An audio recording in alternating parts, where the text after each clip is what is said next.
I want to shift here because there's what I found was really special as someone who was reading your book and just again, like I said, learning so much about you. It was like you said that your grandpa, used to encourage you to listen to obituaries, and when they came on, and he'd tell you more about that person too. Like he had this Yeah. amazing It was memory. You weird said, though. I ain't gonna yeah, say it was weird and kind of strange because like it wasn't no like iPhones where the alarm went off and he knew to do it. It's like everybody would be working and my granddaddy would just be like, cut on the obituaries.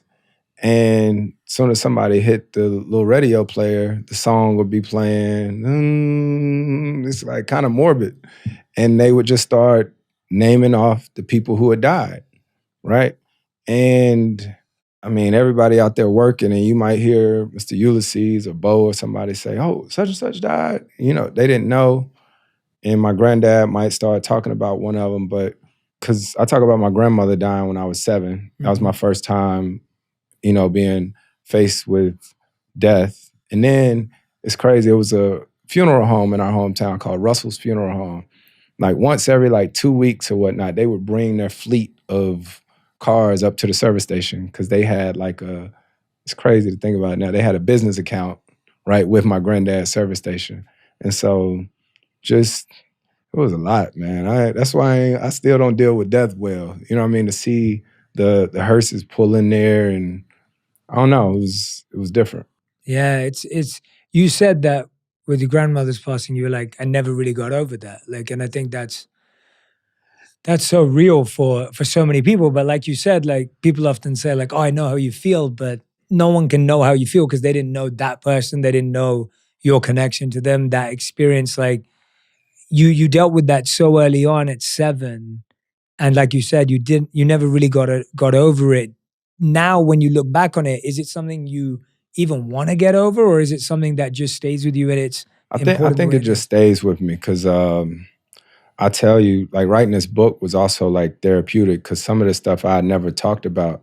And so might have been a week or two ago, I was talking to my parents and was just asking them, like, I was like, Dad, I was like, when was the first time you dealt with death? Right? Because my kids are 13 and 10 and they haven't, right? The only person I think that they've seen pass away, knock on wood, is my wife's grandmother, right? And so obviously the less you have to deal with death, the better. But I mean, as soon as I go to a funeral, right, all those emotions from when I was 7, they come right back. They come right back. And it's something about the closure aspect of it and somebody not being there anymore. I'll tell you something really cool. My dad, when I grew up as a kid, videoed everything. Every one of my games was VHS, all of that. My dad found a bunch of those tapes and he had them converted into DVDs. And so recently, maybe like 3 weeks ago, he sent the DVDs to me. He hadn't even watched them. And I put one of the DVDs in and I was watching it. And we used to have events all the time at this place up the street from our house. And I was looking at the video and I was like, what is this? And I kept watching it for a while and my granddad walked in. It was actually a video from his 60th birthday, right? Literally just 3 weeks ago came across this. Wow. And it was like emotional watching it. And I started filming some of it because I hadn't heard my granddad's voice in over 20 years since he passed away. I took a video of it and I put it in our family group chat. My mom called me. She pulled over to the side of the road and she was crying because you don't think about stuff like that. You know what I mean? My kids, they know the story of my grandfather. They know all of that, but they had never heard his voice. My wife, I didn't know she had never heard his voice, right? So to have this footage now, and my brother talked, wishing him a happy birthday, and I'm anxiously watching. I'm like, man, where am I? Where am I? Because you see everybody setting up, and then you see somebody say, all right, everybody be quiet. He about to walk in, because it was like a surprise. And so when I heard somebody say that, I was like, oh, I must be bringing him in to surprise, because we used to be together all the time. And then he walks in, and then I don't see myself. And I'm like, where am I in this video?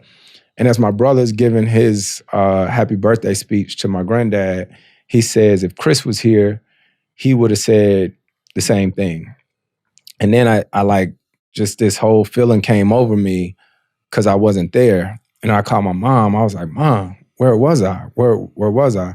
And she was like, you had to be at an AAU tournament. And so it was crazy. Like, I was getting emotional again because I was like, damn, that's sort of been the story of my life, is missing stuff.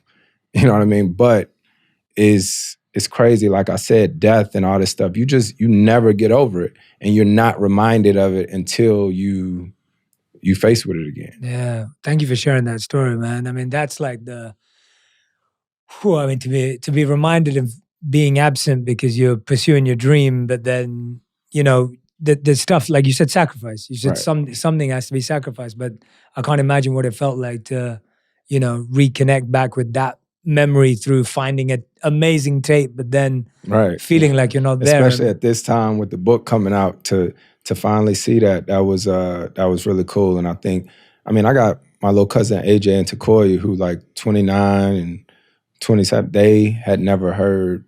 AJ had, but they were kids or whatever when he died, so they hadn't heard anything. Yeah, yeah.